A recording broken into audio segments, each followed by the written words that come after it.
I'm Lauren. I'm Bridget. And this is Gateway Anime Podcast. Howdy. This is our second episode of watching Fooly Cooly and our last, to Bridget's pleasure. Other than the wrap-up. But yeah. How you been, bud? This week's been good. You know, it's been busy. Well, it's only Monday, but we're recording on a Monday. This weekend, I mean, it was pretty good.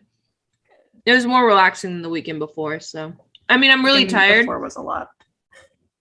Last week was just like a horrible, like, mental health week for me, and I didn't sleep well, and I still didn't sleep well last night. But as soon as we're done recording, I'm going to bed. I'm gonna go to bed early. Same, because I work at 4, but gross. Good. Yeah, well, it is what it is. It's also Doctor Strange week. I'm very excited for that. I'm not. I mean, I'll watch it, but I don't have like any hype for it. I'm so hyped because Scarlet Witch is in it, and we loved WandaVision last year. WandaVision was great. I'm excited to see her like don the full Scarlet Witch like personality. Like one day I hope we can get a line of no more mutants. It'd be really fun, even though we've kind of already done like a House of M a little bit. But Patrick Stewart's in that movie as Professor X, so super hyped. Pretty cool. That we're getting pretty dope. Finally the crossover. I don't know. I'm like a casual Marvel fan now. I guess I just don't have it in me to be obsessed with both major comic houses. I have to choose one, and my loyalties have been reassigned. But yeah, I guess I just don't have that fandom in me anymore. There's only so many things I can be obsessed with, and I've got 2 pretty major things, so we just gotta leave it there. DC's just like been missed for me for a lot. I mean, I think they've done some things really well, but consistently, not really. Movie wise, I'm not super into DC not movies. Comic wise, but the Batman was great, so maybe that's a good start. I saw a lot of people who weren't enjoying the Batman, and I was genuinely shocked because I thought it was such a fresh take on it. That's why they don't like it, because they expected the same Nolanisms, and they wanted it to be like this big crazy action movie, but instead they got a detective noir film, and they weren't expecting that. I loved that it was younger. It was way detective better. Noir. It was different because I love Nolan's Batman, but this, like, I didn't compare them in my head because they were so different, and I loved that. Refreshing. It's a completely different take, which is really hard to do when something has been done literally so 6 times over. Yeah. So I loved it. I think it's great. I'm excited to see what happens there. I enjoyed it. Yeah, and they're getting a sequel now, which is really cool. I hope, what's his name? Matt, can't think of his last name. The director stays on, Matt Reeves, because I thought he did really good. And I loved Matt Reeves's take on Planet of the Apes. But that's also a franchise that I think was underhyped. Like, I thought that was an amazing franchise, an amazing closing to that 3-part series. I haven't finished Planet of the Apes. I haven't seen the last one. I've seen the first 2 movies. We're talking about Matt Reeves. Sorry. I saw that you were making eye contact with Will. Favorite movies. He loves them. They're so good. The last one was done so well. I won't spoil it for you because it emotionally just like gutted me at one point. And I think it was done really well. The stories were great. I was so tied into these characters. And then I think Michael Giacchino did all the score for him too. And Michael Giacchino is just like an amazing composer. And yeah, so when they said Matt Reeves was doing Batman, I was already like, let's do it. I loved what he did with Planet of the Apes, which was a franchise I didn't really care about, and then I really cared about after watching his films. Like, the first one was okay, but when that second Planet of the Apes came out, it was so good. And then I think the third one was a great, like, how to finish a little trilogy, and good. It's good. It's good. It's good stuff. Good soup. They are talking about adding a Robin into the Batman franchise, which I'm very excited about. About time. If they add a literal child, if they add a Robin, it better be a child. Yeah, okay. What kind of Robin do you want to see? Well, I would like to see Dick Grayson, or I would like it. I think the easiest thing for them to do, because they haven't yet, would be to go the Tim Drake route. Mm-hmm. Even though Dick Grayson is part of the reason. He is the reason that Tim Drake finds out about Batman. But let me tell you a little bit about Tim Drake. So whenever you see Robin in like cartoons, or anyone just kind of like draws him rambly, the Robin that they're most often making is Tim Drake's Robin. Even if they don't seem to realize that, the character design for Tim Drake's Robin is the most iconic because he was the longest running Robin. But he actually finds out about Batman because he's obsessed with Batman, and he stalks them, and he follows Dick Grayson, sees him do a flip when he's chasing a perp, and knows immediately, you're the Boy Wonder, you're Robin, take me to Batman. That's kind of cool. He knows it by like their style. Yeah. So he finds out about Batman. And this is right after the death of Jason Todd. So Batman has sworn off taking on any more Robins. Mm-hmm. And Tim Drake's like, no, actually, you need me. And he's like, no, F you, get away from me. Right. And then Dick's like, actually, I think you do need him. You need to train this kid, because also he's not going to stop following you. Like, it's too late now. Yeah. He knows who you are. He knows where you are. He's going to get himself in trouble. You might as well take him under your wing. You might as well help him. Yeah. And he does. And I think that Tim Drake is the best Robin that Batman has, because he's also the best detective of the Robins. So their styles just mesh more. They're a better cohesive team. Yeah. Dick was a good Robin, but he was all show and flair. Jason was like really grumpy, didn't like to follow rules, got himself killed, big idiot. And then Damian is a brat. I hate that they like to kill people. So there's that. Teased Jason Todd, and then and then some of the DC movies, like they had the Joker costume with, not the Joker costume, the Robin costume with the Joker's ha ha ha, like on it. But we never got anything from that tease, and I hated that. Like they didn't even like address it. It was just an Easter egg for Easter egg's sake, rather than. But it wasn't even an Easter egg. It was like in a scene, close up, like put it as an Easter egg. Not as like a huge bit that you're not going to follow up on. But if they do a Robin and they keep Batman this young, it has to be Dick Grayson. If they do a Tim Drake story and Batman is this young, I'm going to be real mad because Dick's the first Robin. Pave way for the Robins. Just keep making good movies. And then you can open up all of DC Batfam universe, and there's so many rich characters in just the Batman family that it's kind of sad crazy. Though that the Flash movie is tanking right now because of Ezra Miller, because I do really like the Flashpoint Batman, where Batman's kind of like a villain, but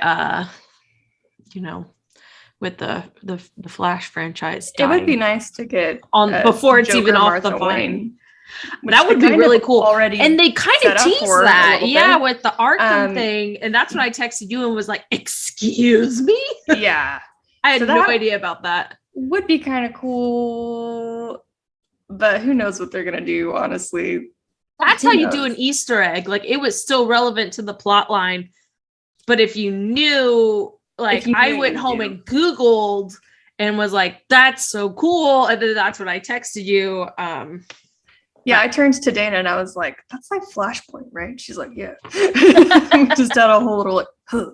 It was good. It was cool. It was good. Yeah, it's dope. All right. So anyway, about anime, I guess. Oh, cool. So we watched episodes 4 through 6 of Fooly Cooly, which are the last 3 episodes of Fooly Cooly. Spoiler alert, Bridget hates it.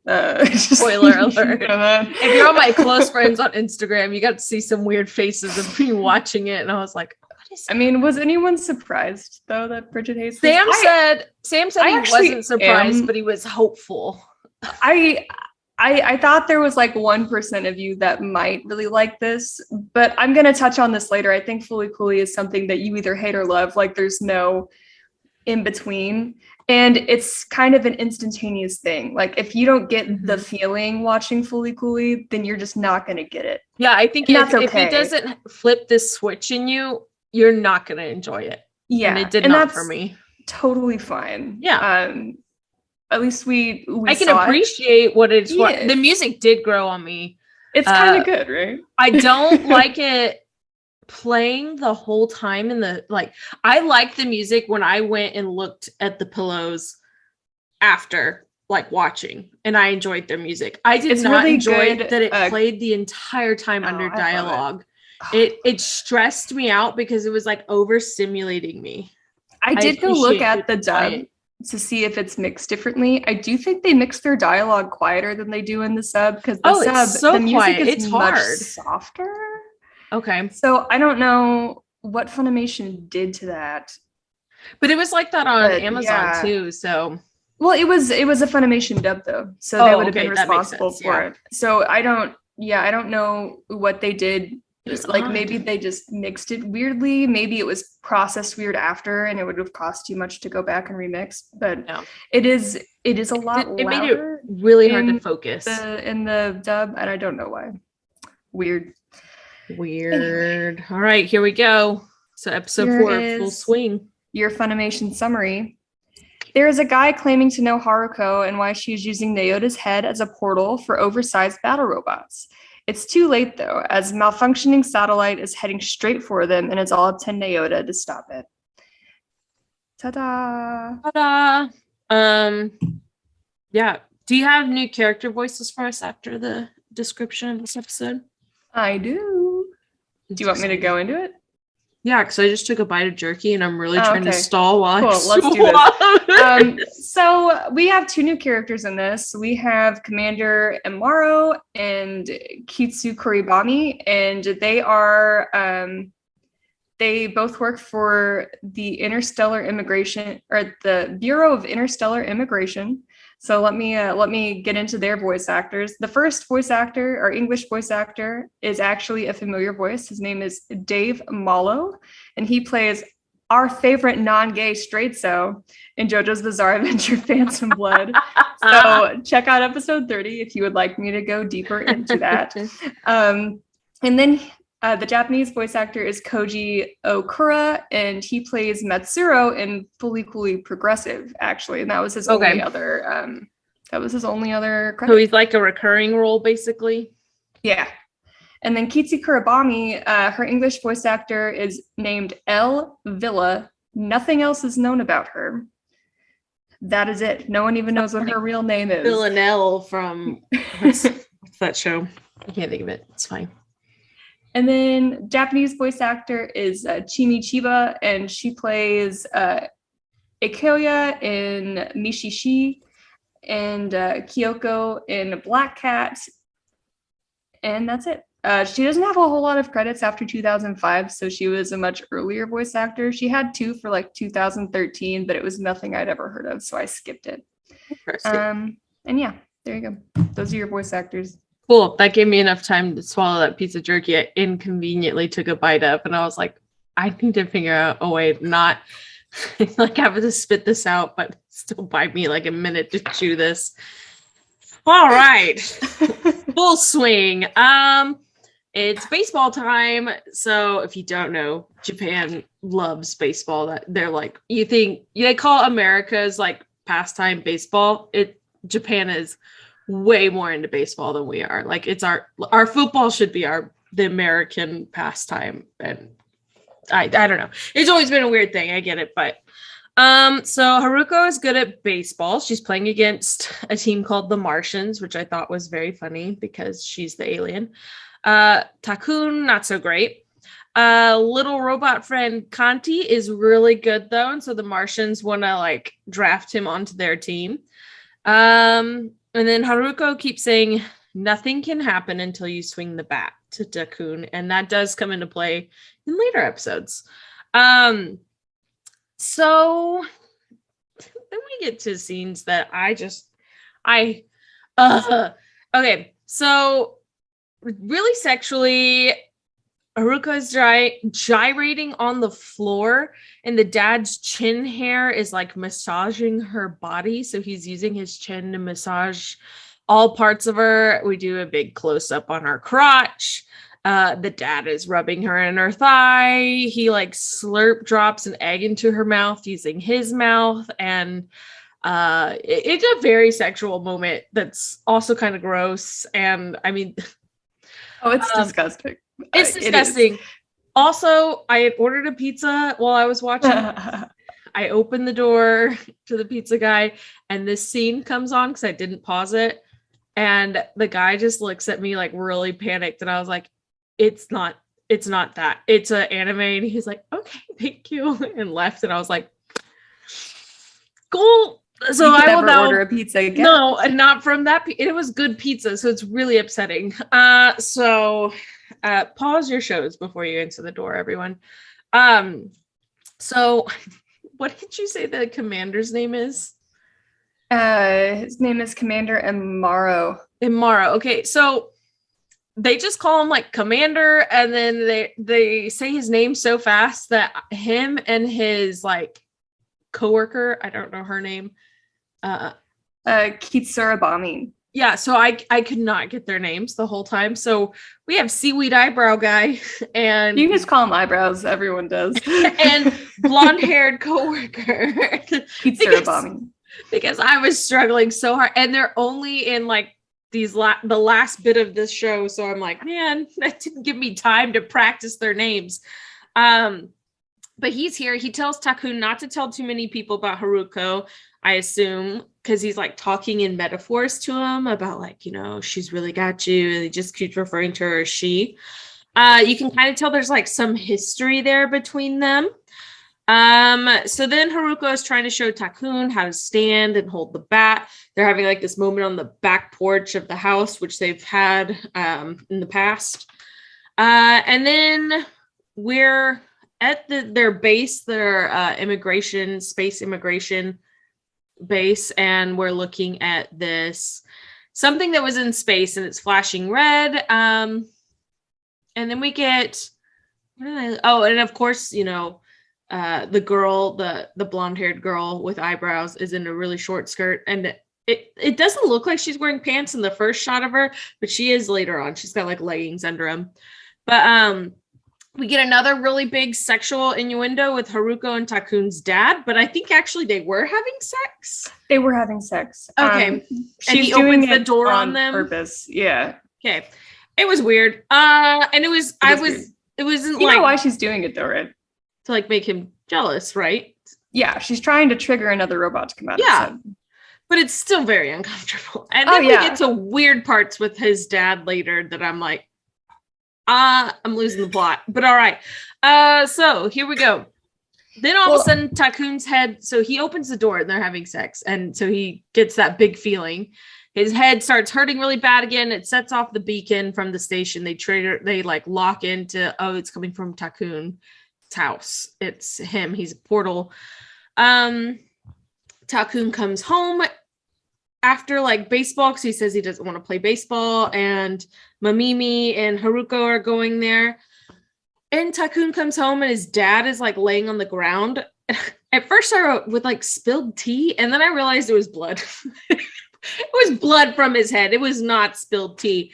But then he opens the closet and his dad is in there, and he has like hickeys from Haruko, but then the dad's like glitching, and then Haruko's coming like out of his mouth at one point, like stretching out of his mouth.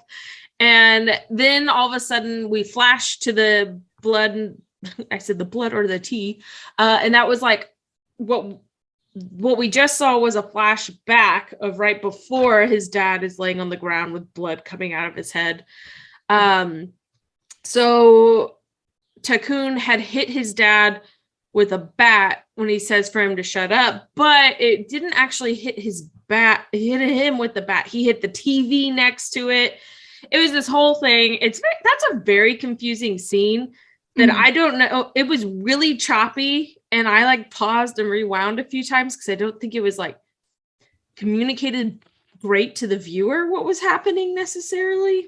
It's very really confusing. But essentially, like, Haruko is trying a bunch of different things to try and get, because every time Naota's portal opens, something newer and bigger is coming out, and she's trying to trigger the Pirate King Atmos to be coming out of Medical Mechanica, which is the iron that has no entrances or exits. Which makes way more sense on the 6th episode.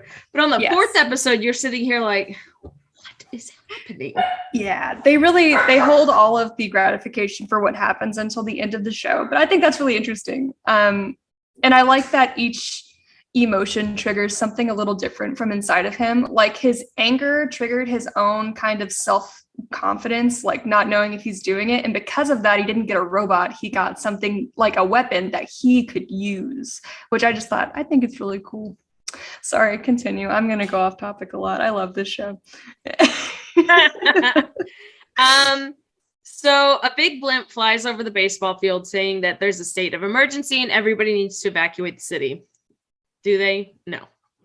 So Takun is saying he didn't hit his dad with the bat. He's talking to Eyebrows.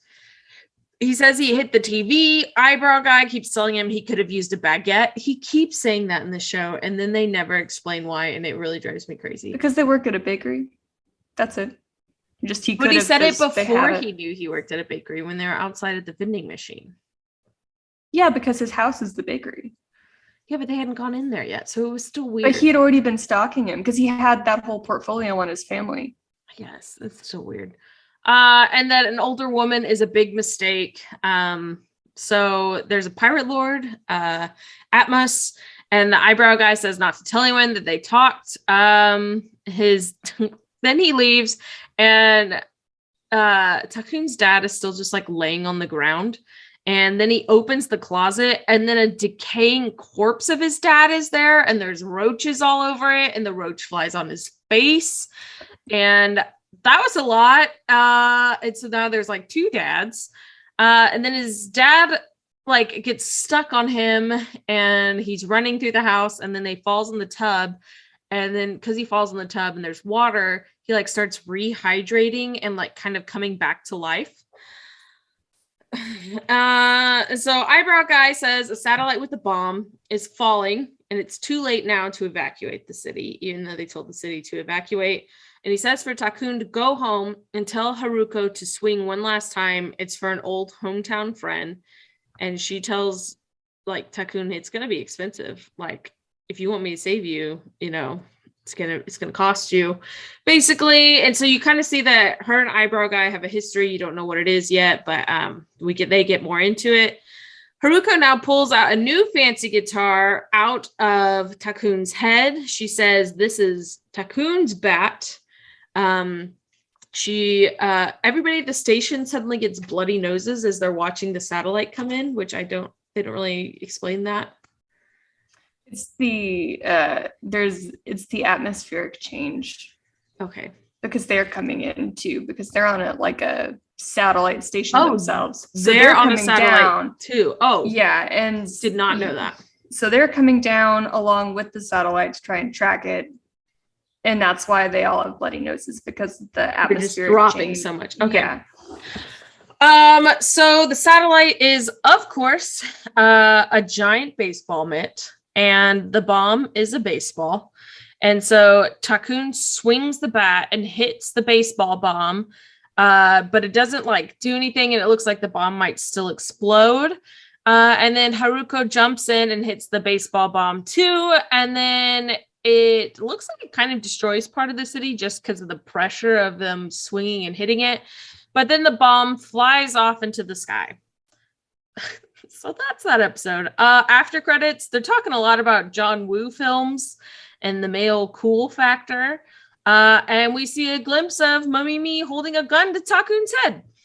And that's your little preview for the next episode, which is episode 5, Brittle Bullet.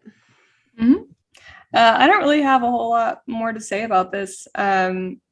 Just some things that I noticed. There wasn't any fun facts or anything crazy. You got my voice actors, but I think it's cool that in this episode we kind of see that Conti is the personification of what Nyota thinks he should be.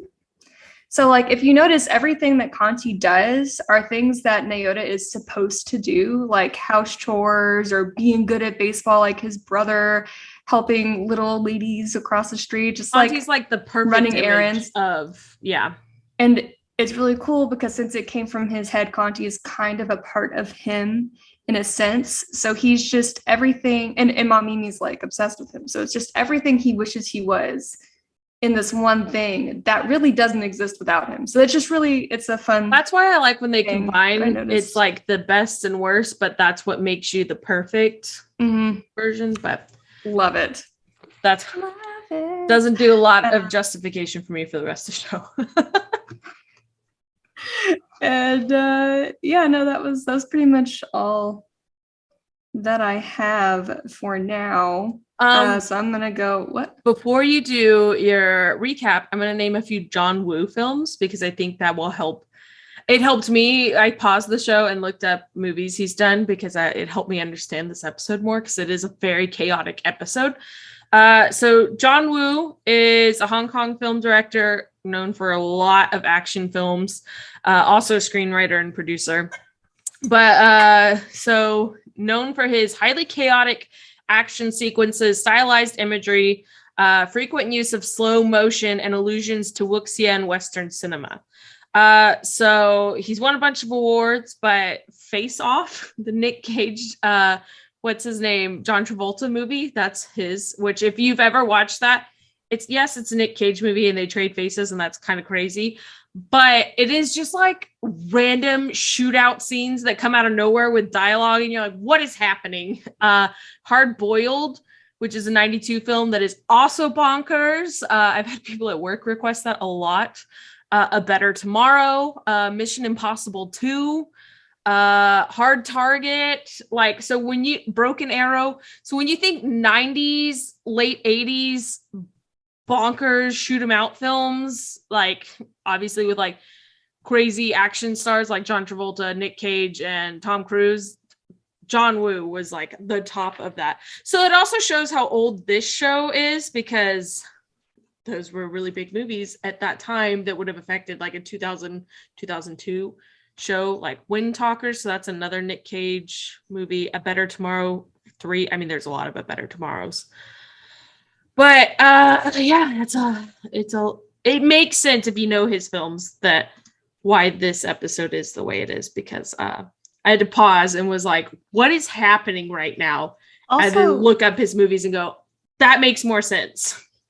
Adding on to that, though, this is something I learned today during all of my research. Fooly Cooly was actually an anime before it was a manga. So they created this show to be a spectacle and kind of an example of what the future of anime could be. And I was wrong. This did come out in 2000. I lied. I got the wrong source for that. So this is like turn of the century, new anime. They wanted to do something new and different, and that's why they came out with Fooly Cooly. They wanted a coming of age story for the millennium, and it was absolutely bonkers. They took all of the craziest things they could find and said, let's jam it into this show. And it worked. It is one of the craziest shows probably ever. And yeah, there you go. Do you want the summary for the next episode? Yep. I'm trying to be very neutral because I know a lot of people really do like the show. It's just not my cup of tea. And that's cool, man. Like, seriously, you either love it or you hate it. I really don't think there's an in-between for Fooly Cooly. Yeah, I agree. From everyone I've talked to, I think that's the same opinion. And the best part is it's only 6 episodes. So love it or hate it, you only have to watch 6 episodes. I'm very excited about that. Yeah, there you go. So episode 5, Brittle Bullet. Here's your Funimation summary. Get thee to a summary. Oh my gosh. Jealousy spurs an epic pallet gun. I wrote that wrong. Pellet gun. Pellet gun battle between Naota and his dad over Haruko. The objective of her desire will be revealed, and she'll do whatever it takes to get him. Ta-da. Bam, bam, bam. All right. So they're crawling around on the ground with guns. So pellet guns are like basically airsoft guns. Airsoft guns, yeah. Yeah. So these don't look like your typical airsoft guns, nor does the ammo. But I'm sure they're using like imagination with it. But yeah, we were not allowed to be this crazy with airsoft guns back in the day.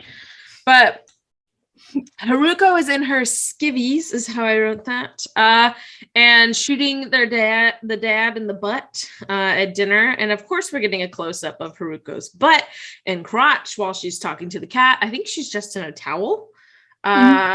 And Haruko is talking about famous musicians and being cool and trying to explain to Takun about being cool, naming a lot of like power stances for playing the guitar and all that, which comes in later.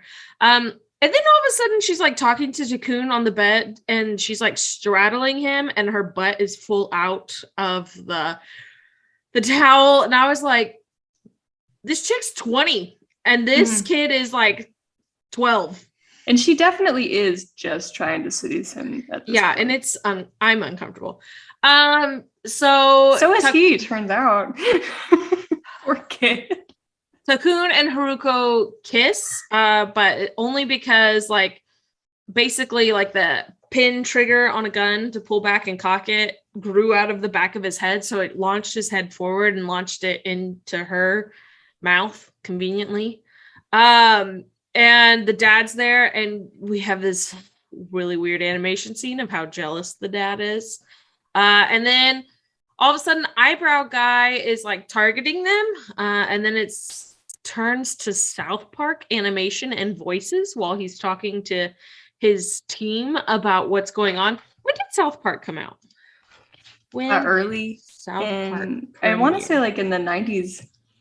Late 90s? 97. Yeah. So this is like in the height of South Park era.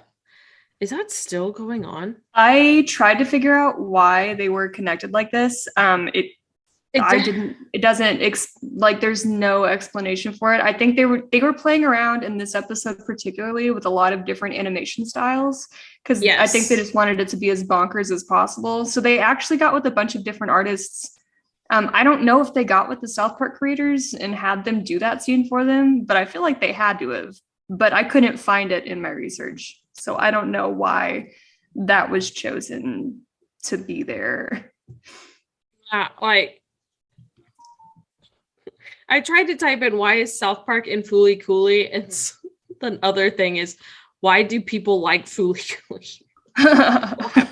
It's like, well, that's not really what I'm looking for. Let's see. I want to know why, because it is out of nowhere. Does it do that? And there are 3 South Park references. There's that scene. There's the Kenny in the teacher's car, and then Naota pulls his hood up and pulls it tight and looks like Kenny McCormick for like 3 minutes of the show. But that's 3 full South Park references. Yeah, it's very. I guess just because it was the height that, I mean, South Park's still going, but I guess because it was like the height of South Park, it was still new. I mean, and it was still a completely new style of animation. And I think that was the important thing. Yeah. There is no reason. Yeah. Okay. Yeah, well, I couldn't find it. Yeah. If one of y'all know, tell us. Reach out. We don't know. I looked a lot of places. I could not figure it out. gatewayanimePodcast@gmail.com. So while he's like at the barbershop, eyebrow guy, we switch over to like Funimation, not Funimation, to South Park animation, while he's like giving directives to the blonde girl. And then blonde girl and eyebrow guy, golly, man, I'm bad at names forever. She's dressed like almost like a Russian winter soldier, looking like a sniper. And you can see that they're targeting someone, but they don't really show us who yet. Takun's friends have a truck because they have a side job doing deliveries. So, because he was asking how they have that car, and they're all riding around in it and kind of asking him about like what they've seen. There's rumor that Naota / Takun saved the city from the satellite, and talking about the thing that happened with Ninamori at school, and that there's rumor that he controls Kanti, the robot. And then we pan over and see that eyebrow guy and that girl are actually targeting Kanti. And Kanti sees the robot. The blonde girl sees the robot, but Haruko is all of a sudden washing eyebrow guy's hair in the barber shop. And she's like in disguise and then surprises him. And so then they start fighting. And then the blonde girl's trying to shoot out at Kanti, and all of a sudden her boobs out because her clothes are shredded. Like, all right. And then Medical Mechanica is willing to activate their plan. They can't take out Kanti. Haruko doesn't want them to take out Kanti, and she may have known Eyebrow Guy when he was a kid, which they elaborate more later.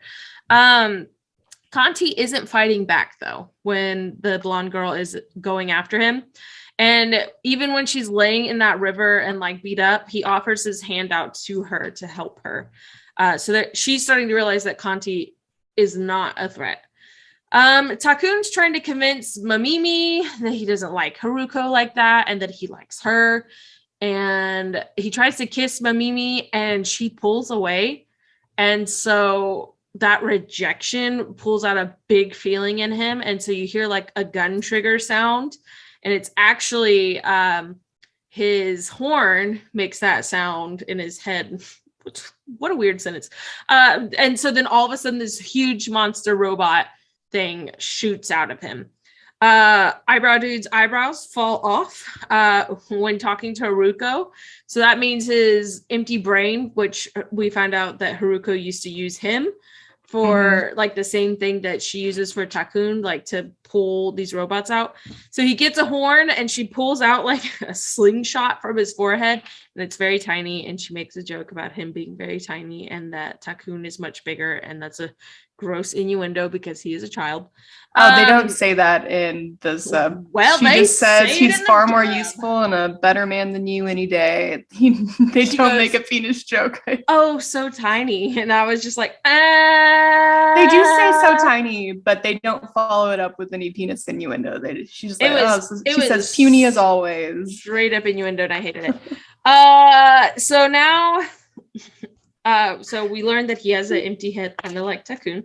But now all of a sudden, Haruko is now dressed like a Playboy bunny, shooting at the robot. Yeah, I don't know why she changes, but it's probably because at the time there was a really popular anime that was out called The Melancholy of Haruhi Suzumiya, and she had like that whole thing. It was like a very anime thing at the time. I think they just did it for stylistic purposes.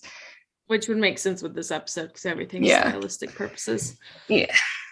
So she starts shooting at the robot that they're on. Mamimi and Takun are on the robot because it launched out of him and kind of scooped them up. Mamimi is calling out, is really scared, and so she's cowering and crouching down, and she's calling out for Takun's brother and calling him senpai.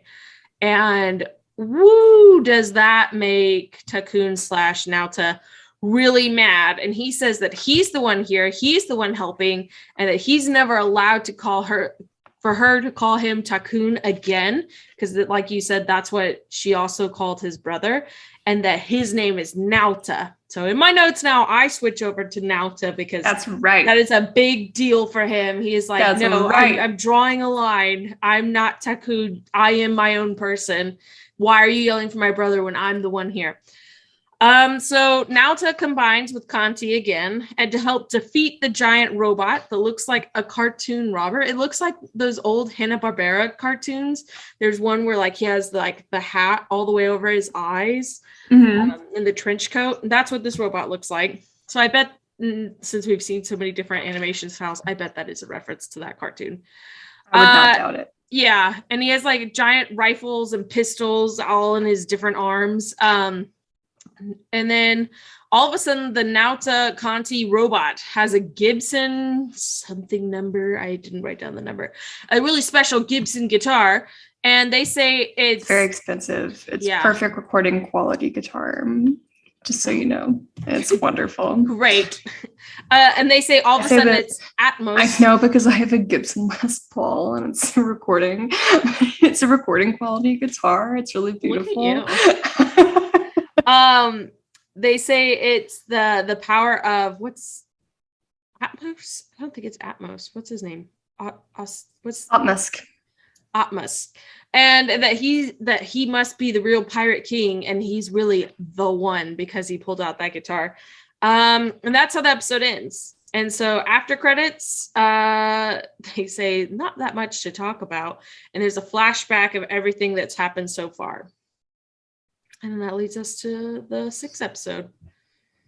So a couple fun facts. A lot of the references in this episode are actually for an anime called Lupin the Third. That is a huge really anime. Yeah, it's been going on for forever. It's got like 3 or 4 or 5 different revivals of it. Yep.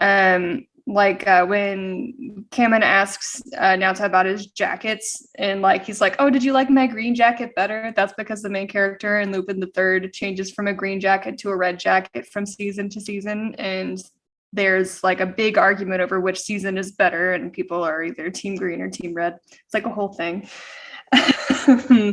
The monkey sensei thing is recurring to Monkey Unich, which is the creator of the Lupin series. And the episode title actually appeared in the same fashion as Lupin the Third. So that's a fun thing. Already talked about South Park, so I'm going to skip that.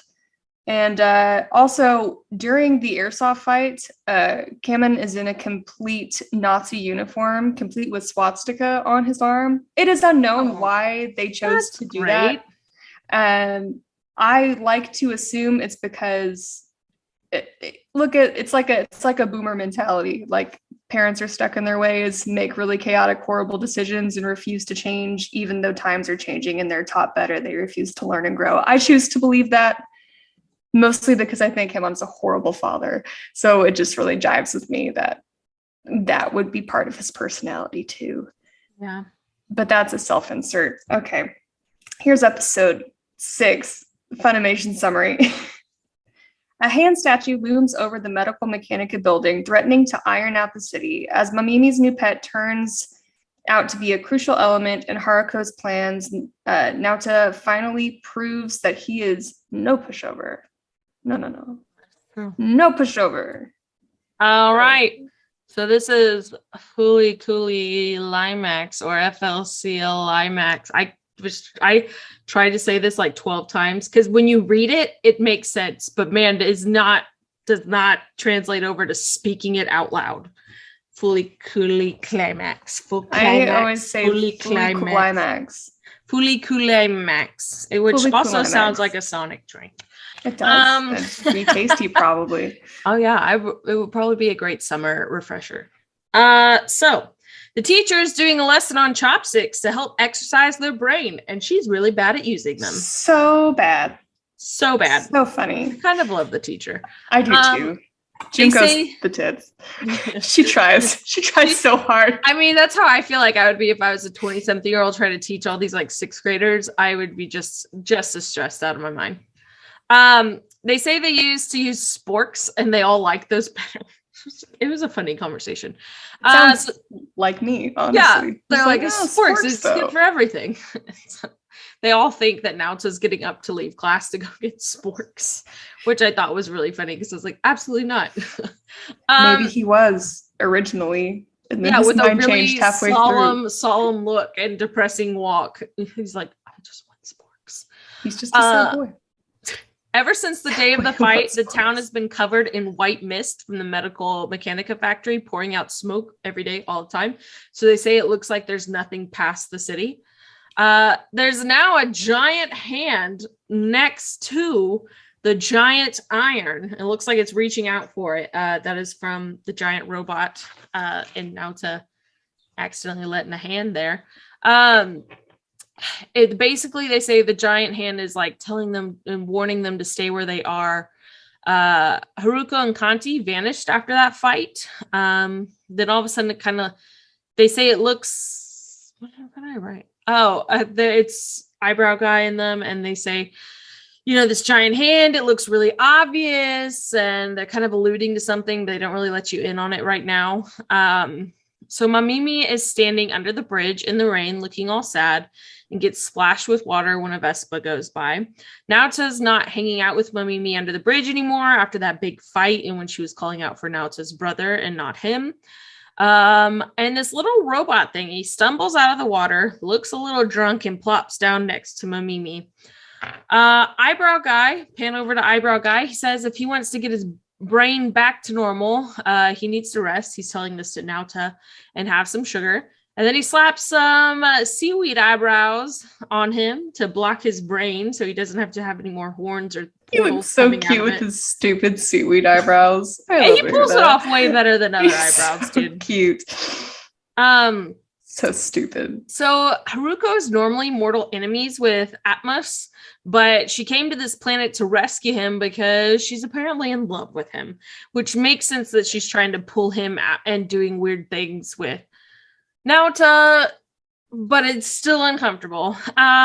He says cats should stick with other cats, and then there's like a little image of a cat next to the cat. Mamimi gets attached to that little robot thing and tells it, from now on, your name is Takun. And I was like, oh my gosh, girl, you need some help. She does need lots of help. She needs therapy. She needs so much therapy. She needs some milk. She needs some milk. Naota's now in his room alone, playing with the guitar. And now it's kind of like the beginning of the show. His dad calls him down for dinner. There's the cat laying in the hallway. And then all of a sudden, Haruko is back at the table and he screams and his eyebrows fall off. So it's just like the first time Haruko showed up at his house. Now we're back again with the comic panel. This time even breaking down to little animation sketches and stuff, which I thought was funny. And it gets really weird with Fooly Cooly again. And them talking about that. One thing I did enjoy about this weird manga panel was the dad says, let's just stay in anime. It's too hard to be in manga form. After the first episode, they said not to do it anymore and that it could come off looking lazy. And I laughed really hard at that because that's like exactly what I told you when that happened the first time. And I was like, that's really funny that they're calling out the critics like that. I knew this was coming and I loved that you said it. I was like, yes. Dude, I wasn't the only one who thought that, but that's really funny that they put that. And then your whole like inferring Fooly Cooly, and he's like, hey, what does Fooly Cooly even mean? You're the main character. You're supposed to know what this means. Yeah, like you're supposed to know what that means. Like, you're the main character. Which I was like, thank you. That was a good little fourth wall break. Because the first fourth wall break was the one that like made no sense and they're all like talking in the car and stuff. And I was like, what? This one was a good one. I like a good fourth wall break that's done right. Haruko now hits Naota with the guitar again, and now he has a bandage on his head again and a horn potentially growing out. Classic. Then I have a little note. I was like, for Japanese bathrooms and showers, like a bathtub, do you sit on a stool? So you rinse off before you bathe. So you have the bath, but you clean yourself before you get in the bath. Yeah. So they have stools and like rinse stations, like a little shower. So you sit on the stool, wash yourself. Sat on that stool? Probably a lot. That's the thing that freaks me out. At like public bathrooms and stuff and like manga, they sit on towels. It just really freaked me out that like. But that's a family bathroom, so probably just their butts. It's like sharing a toilet. I would never sit on something that my brother's bare butthole has sat on. Toilet. There's a hole. His butthole hasn't sat on that. Well, is he spreading his cheeks and going? He's sitting on a stool. I mean, when I sit on a stool, like, my butthole would not touch a stool. Maybe my butt would, but not my butthole. I don't know. I also don't sit down and spread my butt cheeks so my butthole touches a stool. Is Will just hearing this weird part of this conversation? No, he's playing a video game. Okay, good. Because I saw you glance over and I was like, What's Will Since I realized how strange this was and the motions I was making, I'm just wondering if spread my cheeks. But my point is, they're not like touching buttholes. I don't know, man. Butts. It set off every germaphobe thing in me that I was like, I can't do that, no. Which had nothing to do with the show. I was just like, what? People sit on stools? They are not touching buttholes. It's okay. The buttholes are touching. All right, so here we go. When laying in their bunk beds, Naoto starts asking Haruko what she really is, where she came from, all this stuff, because he knows now she's not from here and she's an alien. She says she came back to see him because his head is the only one that works. She asks him if he wants to throw everything away and come with her, and she says, come on, Takun, you're still a kid, you know. And he hugs her and then starts sobbing and says, where did you go? You went away without saying anything, which really like hurt me because I think it's like this whole broken family situation, and he was the only like girl that was giving him attention. And I know there's some weird things in there, but I've seen that in people before. Misses his brother. I think that's the saddest part of this whole thing is Naoto just really, he loves his brother so much, and his brother just left him to go have a better life because their family is effed. And now he's alone and he doesn't have anyone except everyone that his brother left behind. So the fact that everyone calls him Takun, that sucks, and they're just comparing them just the a entire time. But then you see his friends actually see him for himself, and he doesn't like ignoring them. Yeah. And he's just a sad boy. I love Naruto. He's a good kid. He's a good kid. He tries. It is sad.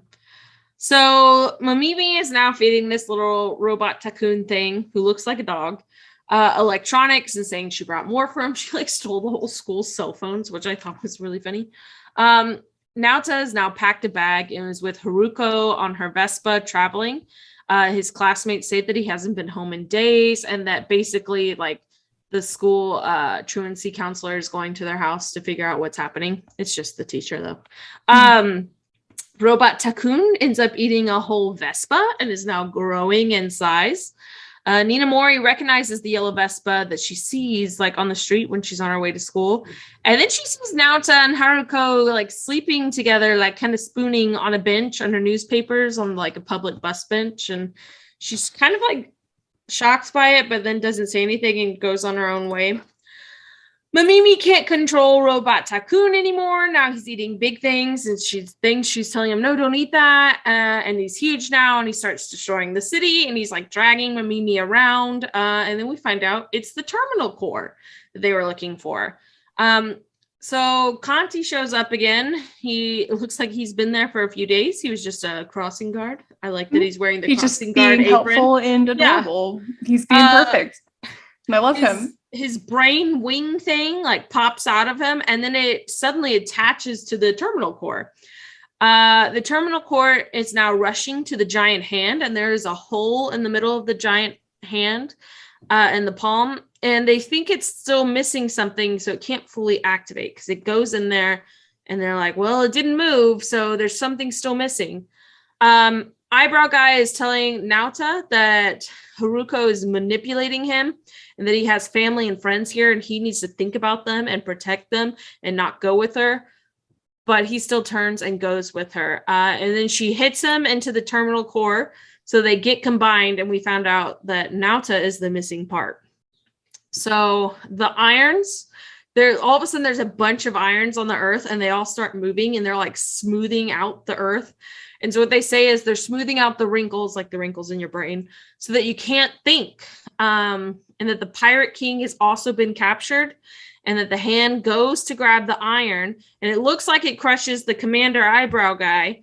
But it doesn't, because all of a sudden we see that Conti has stopped the hand. Haruko does yell out that she doesn't care about what happens to this earth. And this is kind of when you get to see her true colors, and that she doesn't really care about Conti, and she is using him. And this whole time he was in love with her, and it was not the same. It was child manipulation. Mm-hmm.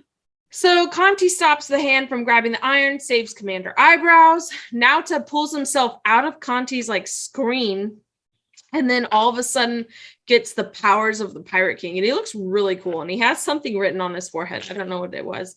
But Haruko wants that power and goes to attack Naota, and they start battling with guitars, like a sword fight, but with guitars. So cool. That was pretty cool.